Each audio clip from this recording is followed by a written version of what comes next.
जय श्री राम दोस्तों। आज का जो हमारा टॉपिक है वो है कल्पना शक्ति या विजुअलाइजेशन दिव्य दृष्टि के लिए क्यों आवश्यक होती है। तो दोस्तों ये हमारा एक जो क्वेश्चन है ये हमारे एक सब्सक्राइबर है जिनका नाम मधुलिका है। उन्होंने किया है उस साधिका के ऑलरेडी दिव्य दृष्टि ओपन है, काफ़ी हद तक उनके साथ में काफ़ी शक्ति कनेक्टेड है। उनका एक बहुत ही बढ़िया क्वेश्चन आया मेरे पास में व्हाट्सएप के माध्यम से। उन्होंने कहा भैया जो विजुअलाइजेशन होता है मेरी दृष्टि खुलने से पहले वो मेरी वीक थी और अब दृष्टि खुलने के बाद भी मेरे साथ में वही समस्या उत्पन्न है। जो भी विजुअल्स दिखाई देते हैं वो बिल्कुल मुझे क्लियर नहीं दिखाई देते। इसका क्या रहस्य है वो आप कृपया बताने की कृपा करें। तो उन्होंने मैसेज किया था, कल ही मैसेज किया और मैं आज मेरे को ये टॉपिक बहुत अच्छा लगा इसलिए मैं इस पे वीडियो बना रहा हूँ। तो दोस्तों जुड़े रहे। आपकी कल्पना शक्ति और विजुअलाइजेशन और दृष्टि का क्या संबंध है। तो दोस्तों कल्पना शक्ति इसलिए मैटर करती है, मान लिया आपको किसी व्यक्ति की चेकिंग करनी है, लाइक आपको मेरी चेकिंग करनी है, तो विजुअलाइजेशन पावर होनी चाहिए कि भाई सीधी सी बात है दिव्य दृष्टि जो होती है वो मोस्टली ध्यान दृष्टि सबकी ओपन होती है कि ध्यान के माध्यम से उसके लिए आंखें बंद करनी पड़ेगी, आंखें बंद करके ध्यान में उतरना पड़ेगा, तब जाके वो चीज़ें हमें दिखाई देती हैं। बट जिनको खुली आंखों से दिखाई देता है उनकी शक्ति बिल्कुल डिफरेंट होती है। तो दो तरीके की यहाँ पे दृष्टि आ गई है, एक तो खुली आंखों से देखना और एक आंखें बंद करके ध्यान के माध्यम से देखना। जब हम ध्यान के माध्यम से किसी भी व्यक्ति की चेकिंग करते हैं तो हमें अपनी आंखों को बंद करना पड़ता है। बंद करने के साथ साथ अपने इष्ट देवता से प्रार्थना करनी है, ये जो व्यक्ति है उसकी एक इमेज अपनी थर्ड आई पे बनानी होती है कि मान लिया जैसे मैं आप थर्ड पर्सन की किसी की चेकिंग कर रहा हूँ तो उसकी इमेज अपने माइंड के अंदर बनानी पड़ेगी। जैसे मैंने उसको यहाँ से देखा और देखने के बाद में आंखें बंद करी, फिर मुझे उसकी इमेज दिखनी चाहिए बिल्कुल, क्योंकि तभी तो हम उसे अपनी आंखों को बंद करके उस बंदे की इमेज पे फोकस करके तभी तो देखेंगे। यदि हमारी विजुअलाइजेशन पावर अच्छी नहीं होती है तो दृष्टि होने के बाद भी पूर्ण रूप से दिख नहीं पाता है। तो दोस्तों कल्पना शक्ति या विजुअलाइजेशन बहुत जरूरी है और इसे आपको बूस्ट करना चाहिए। हर व्यक्ति को जो भी दिव्य दृष्टि साधना शक्ति दिव्य दृष्टि साधना करना चाहता है उसके लिए विजुअलाइजेशन पे भी प्रैक्टिस करनी चाहिए। यदि मधुलिका आपको इस तरीके की परेशानी हो रही है, इसके लिए आपको कोई भी पर्टिकुलर एक सब्जेक्ट लो। मान लिया आपने कोई फ्रूट ले लिया, लाइक मैंगो ले लिया। अब प्रैक्टिस कैसे होगी, मैंगो को लिया आपने, उसे अपने सामने रखा, लगातार एकटक उसको देखते रहे, जैसे त्राटक करते हैं उस तरीके की उसकी कोशिश करो, उसकी इमेज आपके दिमाग में आए। उसकी कोशिश करो कि उसमें कैसे रोम दिखाई दे रहे हैं, कैसा डंठल है उसका, कैसा कलर है और कलर के ऊपर कैसी परतें चली लगी हुई है।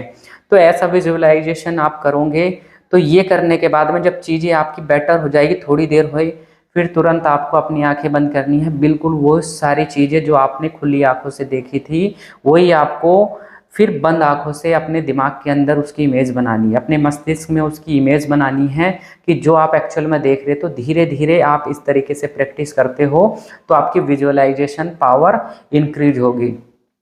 फिर कुछ दिन के बाद आपको क्या प्रैक्टिस करनी है, वही फल है आपका, लाइक एग्जाम्पल दे रहा हूँ मैं आपको मैंगो। तो आपको आम का पेड़ देखना है, आम के पेड़ का विजुअलाइजेशन करना है कि उसकी पत्तियाँ कैसी हैं, पत्तियों को देखो, पेड़ को देखो, या कोई भी सब्जेक्ट ले सकते हैं उसको फिल करो, उसको जूम इन जूम आउट करो कि ये पास से देखने में लाइक आम की पत्ती है कैसे दिखती है। तो उसको जूम इन जूम आउट इस तरीके से हम कल्पना शक्ति के माध्यम से करते हैं, विजुअलाइजेशन के माध्यम से करते हैं। जब हमारी इस पे पकड़ होती चली जाती है तो धीरे धीरे हमारी विजुअलाइजेशन शक्ति बहुत पावरफुल होती चली जाती है। एक जैसे मैं आपको देखूंगा और मैंने आपकी इमेज एकदम तुरंत बनाई, सारी चीज़ें मेरे को एकदम ध्यान दृष्टि के माध्यम से दिख जाएगी। बट मैं तो खुली आंखों से देख लेता हूँ सारी चीज़ें सूक्ष्म रूप से, तो उसमें मेरे को कोई परेशानी नहीं। बट जिनकी ध्यान दृष्टि है उनको ये करना ही पड़ेगा, विजुअलाइजेशन उनकी बहुत अच्छी होनी चाहिए, जो भी कल्पना शक्ति है वो उनकी स्ट्रॉन्ग होनी चाहिए। तो इसके लिए मैंने आपको प्रैक्टिस बताई है।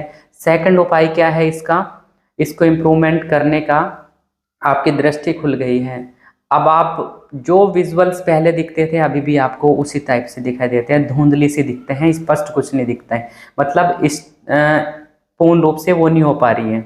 अब इसे स्ट्रॉन्ग करने के लिए आपको केवल त्राटक करना है, अपनी दृष्टि की परतों को साफ करने के लिए। इवन आपकी दृष्टि की परतें भी साफ है, बट दिक्कत क्या है, जब विजुअलाइजेशन पावर अपनी कम होती है, जब हम देखने की कोशिश करेंगे तो वैसे धुंधली सी चमकती है। तो इसके लिए आप त्राटक करो, लगातार बिंदु त्राटक का अभ्यास करो। एक डॉट बना लो एक पेपर पर और 2 या 3 फीट 2.5 फीट के करीब में आप बैठ जाओ और लगातार बिंदु को त्राटक करो। त्राटक बढ़ाते जाओ, टाइम लगातार धीरे धीरे इंक्रीज करो। तो धीरे धीरे आपकी जो विजुअलाइजेशन पावर है, आपकी जो देखने की क्षमता है, वो धीरे धीरे इंक्रीज होगी। इंक्रीज जैसे होती चली जाएंगी उसी तरीके से आपकी दृष्टि पूर्ण रूप से साफ हो जाएगी। तो इसका केवल यही मतलब है, आप केवल त्राटक के माध्यम से उसको सही कर सकते हैं।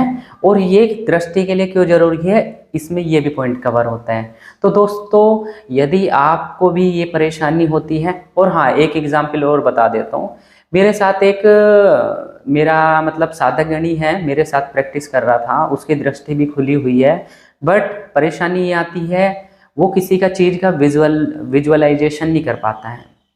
मैं उसको हमेशा ये बोलता हूँ कि विजुअलाइजेशन कर भाई, तेरी दृष्टि की पांचों की पांचों परतें साफ है और फिर भी विजुअलाइजेशन करने में परेशानी आती है। तो हमेशा उनके लिए यही होता है कि दृष्टि तो खुल जाती है बट दिख नहीं पाता है, स्क्रीन पे देख नहीं पाते हैं, क्योंकि खुद की विजुअलाइजेशन कमज़ोर है। विजुअलाइजेशन कमज़ोर होने के कारण स्क्रीन पे क्या देख पाएंगे, क्योंकि इमेज बनी और गायब हो गई, क्योंकि विजुअलाइजेशन वहाँ पे बहुत कम है उसकी। किसी की भी इमेज बनाने में सक्षम नहीं है, तो इमेज नहीं बनेगी तो सारी चीज़ें कैसे देख पाऊंगे, क्योंकि जो ध्यान दृष्टि होती है, ध्यान दृष्टि में समय लगता है देखने में, उसमें समय देना पड़ता है, ध्यान में उतरना पड़ता है, चीज़ों को देखना पड़ता है। अब जितने आप ध्यान में उतरे, आप देखने की कोशिश करें, पता लगा कि आपकी विजुअलाइजेशन जो इमेज बनाई है आपने, वो गायब ही हो गई। अब देखोगे क्या, यदि अब यहाँ पे भी आप देख सकते हो अपने इष्ट देवता से प्रार्थना करके कि हे इष्ट देवता, ये जो व्यक्ति है इसके बारे में मुझे इसका भविष्य दिखाओ, वर्तमान दिखाओ या फ्यूचर दिखाओ, कुछ भी आप ये कह सकते हैं। तो इष्ट की कृपा होती है, वो दृष्टि पे बैठ के आपको स्क्रीन के माध्यम से क्लियरली दिखा भी सकते हैं। तो दोस्तों, दिव्य दृष्टि के लिए विजुअलाइजेशन या कल्पना शक्ति बहुत अहम रोल निभाती है। इस पर आपको लगातार फोकस करना चाहिए। कोई भी सब्जेक्ट लो और पूर्ण रूप से जो विधि बताइए उसको फॉलो करें। यदि फिर भी आपको कोई परेशानी आती है, आप इसको कम से कम 21 डेज लगातार करके देखो विजुअलाइजेशन के। 21 डेज के बाद में 101% मैं गारंटी देता हूँ आपकी विजुअलाइजेशन पावर बहुत इंक्रीज हो जाएगी और आपको जो ये समस्या आ रही है, जो भी परेशानी आ रही है, ये आपकी ख़त्म हो जाएगी। तो दोस्तों, ऐसी ही वीडियो देखने के लिए मेरे यूट्यूब चैनल को सब्सक्राइब करें। और मेरी सीरीज भी चल रही है, थर्ड आई एक्टिवेशन की सीरीज है, उसमें मैं अपने सारे स्टेप शेयर करूंगा। आप भी यदि उन पे प्रैक्टिस करते हैं फॉलो करके, तो आपकी भी दृष्टि खुल सकती है। कोई बड़ी रॉकेट साइंस नहीं होती। दृष्टि को केवल वो सारी अदृश्य शक्ति हमारे शरीर में ही अवेलेबल होती है, केवल उनको जागृत करने की आवश्यकता है। हर व्यक्ति के पास में हर प्रकार की शक्ति है, बस हम ध्यान नहीं देते और उनको जागरण नहीं करते। तो आप मेरी यूट्यूब चैनल से जुड़े रहो। अलबेले बालाजी और थर्ड आई का सफ़र में आपका बिल्कुल हार्दिक अभिनंदन है। आप लगातार उनको फॉलो करते रहो, पूर्ण रूप से आपकी दिव्य दृष्टि भी साफ हो जाएगी। तो दोस्तों, यदि आपको कोई क्वेश्चन पूछना है तो आप मेरे यूट्यूब चैनल के माध्यम से, कमेंट के माध्यम से या व्हाट्सएप के माध्यम से आप पूछ सकते हैं। और जल्द ही आपको, और डिस्क्रिप्शन में आपको टेलीग्राम का चैनल का ग्रुप का लिंक भी दे दूंगा। यदि आपको उस पर ज्वाइन करते हैं तो उसमें मैं आपको समय समय